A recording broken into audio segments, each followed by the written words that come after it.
ഇത് ഞങ്ങളുടെ fish tank clean ചെയ്യുന്ന ദിവസമാണേ. കണ്ടോ, അതിന് മീനിനെയൊക്കെ എടുത്ത് ഞങ്ങൾ ഒരു ബക്കറ്റിനകത്തോട്ട് വെള്ളം ഒഴിച്ച് അതിനകത്തോട്ട് ഇട്ടിട്ടുണ്ട്. കുറച്ച് മീനുകളൊക്കെ ചത്തുപോയിട്ടുണ്ട്.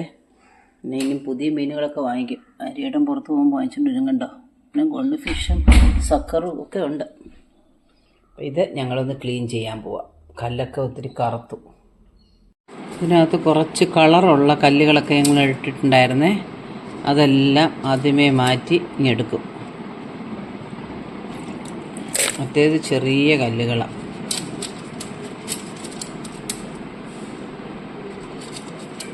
മാസത്തിലൊന്ന് ഞങ്ങൾ വൃത്തിയാക്കും. പക്ഷേ എന്നാലും ഉണ്ടല്ലോ, കല്ലൊക്കെ പെട്ടെന്ന് കറുത്തു പോകും.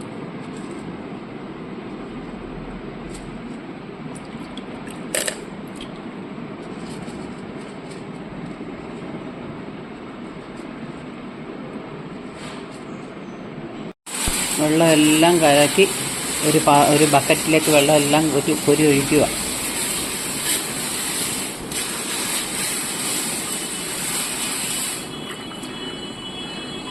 വെള്ളത്തിനകത്ത് തന്നെ ഇട്ട് കല്ലെല്ലാം കൂടെ കഴുകുമ്പം കുറേയൊക്കെ അഴുക്ക് പോകും.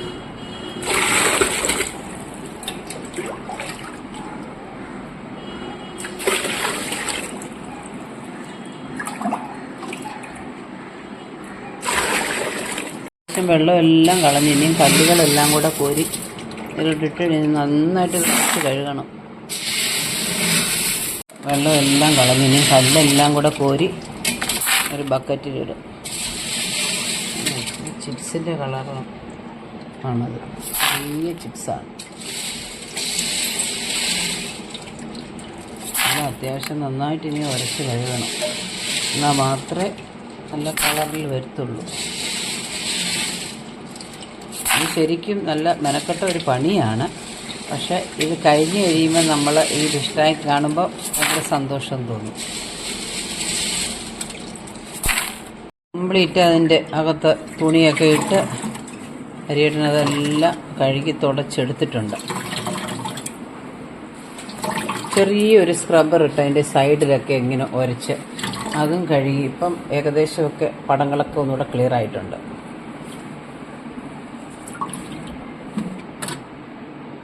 കഴിഞ്ഞ ദിവസം ഞങ്ങൾ കല്യാണം സംബന്ധിച്ചൊക്കെ മൂകാംബികയിൽ പോയില്ല 3-4 ദിവസത്തേക്ക്. അപ്പോൾ തിരിച്ച് വന്നപ്പം ഒരു മീൻ ചത്ത് കിടക്കുന്നു. അങ്ങനെ ചത്ത് കുറേ സമയമൊക്കെ ആ വെള്ളത്തിൽ കിടക്കില്ലെന്ന് പറയും. അപ്പോൾ മറ്റു മീനുകൾക്ക് അത് ദോഷമാണെന്ന് പറയും. അപ്പോൾ അത് നമുക്ക് അങ്ങനെ സാധാരണ സംഭവിച്ചാൽ പെട്ടെന്ന് നമ്മളത് എടുത്ത് കളയും. അല്ലെങ്കിൽ ഇതുപോലെ വൃത്തിയാക്കണം. ഇപ്പം 2 ദിവസമായിട്ട് ചത്ത് കിടക്കുമായിരുന്നു. വന്നപ്പോഴത്തേക്ക് അതിൻ്റെ അസ്ഥി മാത്രമുണ്ട്. ബാക്കിയെല്ലാം മറ്റേ മീനുകളെല്ലാം കൂടെ കുത്തി തിന്നു. അതെല്ലാം നല്ല വൃത്തിയായി.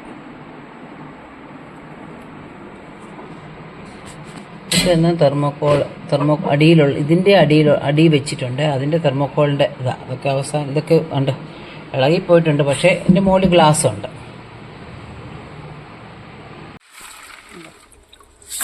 കല്ല് ഇത് പിന്നെ എങ്ങനെ കഴിയാറിട്ട് വെറും വെള്ളത്തിലാണത് കഴിയേ? വെറും വെള്ളത്തിൽ 3-4 തവണ കഴുകണം. എന്നാലേ അതിൻ്റെ ആ അഴുക്കൊക്കെ പോയി ഇതായിട്ട് കിട്ടത്തുള്ളൂ.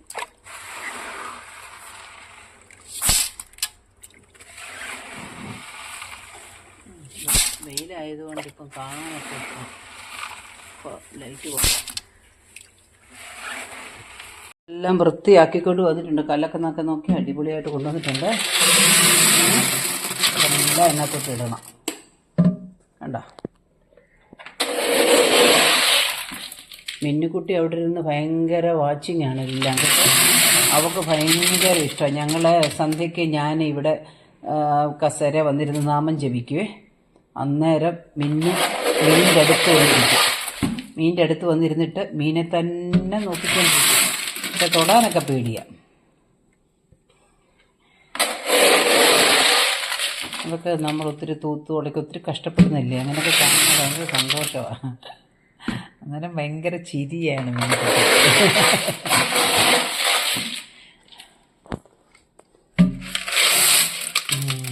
കണ്ടോ,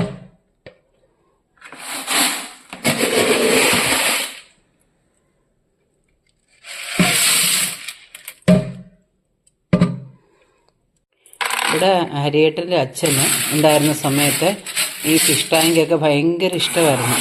മീനെയൊക്കെ വളർത്താൻ വലിയ ടാങ്ക് വരെ ഉണ്ടായിരുന്നെന്നാണ് പറഞ്ഞത്. അതുപോലെ താല്പര്യമായിരുന്നു. ചെടി, മീൻ, ഇങ്ങനെയുള്ള കാര്യങ്ങളെല്ലാം അച്ഛന് വലിയ താല്പര്യമായിരുന്നു.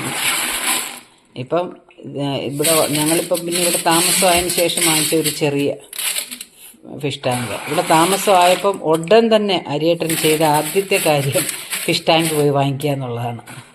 ഹരിയേട്ടനും അതുപോലെ താല്പര്യമാണ്. പക്ഷേ രസമാണ്, നമ്മൾ എത്ര നേരം നോക്കിയിരുന്നാലും ഇതിങ്ങനെ എന്താ പറയുന്നത്, കളിക്കുന്നതും അങ്ങോട്ടും ഇങ്ങോട്ടും ഒക്കെ നമുക്ക് ചിലത് കാണുമ്പോൾ ഭയങ്കര അത്ഭുതം തോന്നും. മീനിൻ്റെ ഇടയിലുള്ള കമ്മ്യൂണിക്കേഷനൊക്കെ നമുക്ക് നോക്കിയിരിക്കാൻ തോന്നും. ഇനി കളറുള്ള കല്ലുകൾ അവിടെ ഇവിടെയൊക്കെ ഇടും.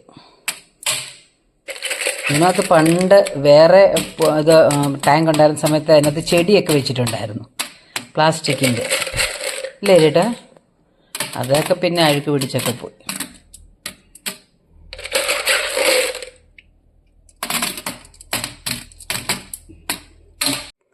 അച്ഛൻ ചെയ്യുന്ന ടാങ്ക് ക്ലീനിങ് എല്ലാം ശ്രദ്ധയോടെ കാണുകയാണ്. ഒരു കല്ലെടുത്ത് ഇടാൻ പറഞ്ഞാൽ അവൾ ഇടത്തില്ല, പക്ഷെ ശ്രദ്ധ ഭയങ്കരമാണ്. ഇതാണ് മീനിൻ്റെ അതിൻ്റെ ടാങ്കിനകത്ത് വെക്കുന്ന ഫിൽറ്ററാണ്. ഇതിനകത്തൊരു സ്പോഞ്ചുണ്ട്. അതാണ് ശരിക്കും പറഞ്ഞു കഴിഞ്ഞാൽ ഈ മീനിനകത്ത് അഴുക്കുകളെല്ലാം അടിഞ്ഞുകൂടും. ഇതിപ്പോൾ അഴിക്കണമെങ്കിൽ ഇച്ചിരി പാടാം. ഞാനിത് അഴിക്കാം. ഇത് കണ്ടോ, ഇതിനകത്താണ് സ്പോഞ്ച്. പക്ഷേ ഇതിപ്പം ഞങ്ങൾ കഴിഞ്ഞ ആഴ്ച ആഴ്ചയിൽ ഒരു ദിവസം എടുത്ത് ക്ലീൻ ചെയ്യും. അല്ലെങ്കിൽ ഇതുണ്ടല്ലോ, ഇതൊന്ന് നിറഞ്ഞ് കുഴഞ്ഞിരിക്കും. എന്നുവെച്ചാൽ മീനിൻ്റെ അഴുക്കുകളും എല്ലാം ഇതിനകത്താണ് വന്ന് അടിയുന്നത്. അപ്പം നമ്മൾ ഇത് കഴുകി വൃത്തിയാക്കും. എന്നിട്ട് വീണ്ടും ഇതിനകത്തേക്ക് വെച്ചിട്ട് ഇത് ക്ലോസ് ചെയ്യും. എന്നിട്ട് പിന്നെ ഇതിൻ്റെ മുകളിലോട്ടുണ്ട് നമുക്ക് എയറേറ്റർ. അതിനകത്തു നിന്ന് ഇങ്ങനെ ബബിൾസ് വരുമ്പോഴാണ് മീനിനെ ശ്വസിക്കാനും ഒക്കെ പറ്റുന്നത്. കണ്ടോ, ഇത് നല്ലോണം കഴുകി നല്ലോണം വൃത്തിയാക്കിയിട്ടുണ്ട്. ഇനി നമ്മൾ ഇതിലേക്ക് അങ്ങ് വെക്കും. വെച്ചിട്ട് ഇത് വെച്ചങ്ങ് ക്ലോസ് ചെയ്യും.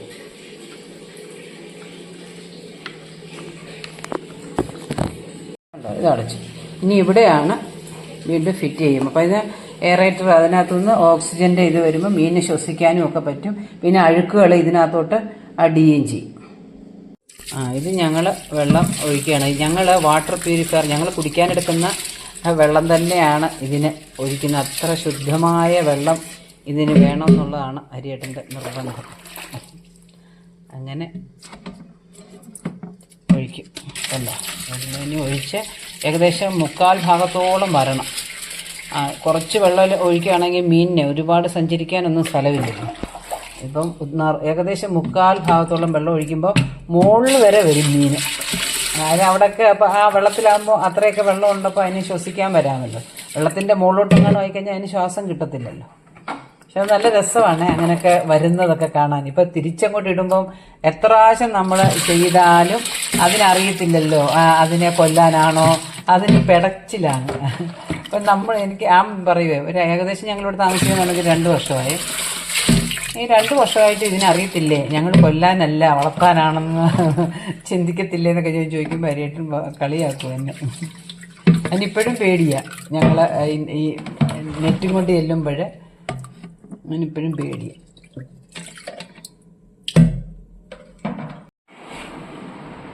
വേണ്ട, അതെല്ലാം വൃത്തിയാക്കി ഇനി അത് വെള്ളത്തിൽ ഒരുപാട് താന്ന് നിൽക്കണം. അതില്ലേ ചേട്ടാ? അല്ലേ? ഈ കുമ്പളകൾ വെള്ളത്തിൽ കൂടെ പോകുമ്പോഴാണല്ലോ അത് ഇതിൻ്റെ ഈ ട്യൂബാണ് ഇത് അതേ വെക്കും. ഇതിനകത്തുനിന്ന് ബബിൾസ് ഇങ്ങനെ വരും. അപ്പോൾ അത് അങ്ങനെ വരണം. അത് വെള്ളത്തിനടിയിൽ വെച്ചാൽ എന്നാലേ മീനിന് ശ്വസിക്കാൻ പറ്റുള്ളൂ.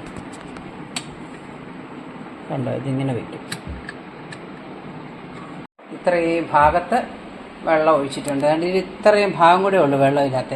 അപ്പോൾ ഈ മീനെന്നൊക്കെ പറയുന്നത് ഒരു പാവം മീനുകളാണേ. ഒരുപാട് ചാടി മറിയുന്നൊന്നുമല്ല. ചിലത് അങ്ങനെയല്ല, കുതിച്ച് ചാടും. ഒരെണ്ണം അങ്ങനെ ചാടി വെളിയിൽ പോയി അവിടെ കിടന്ന് ചത്തുപോയി.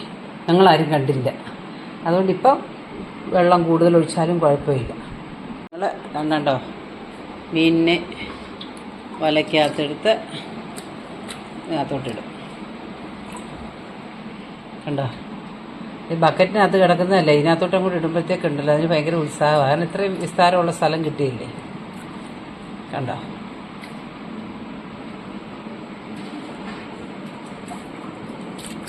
അയ്യോ അയ്യോ അയ്യോ കിടക്കുന്നു.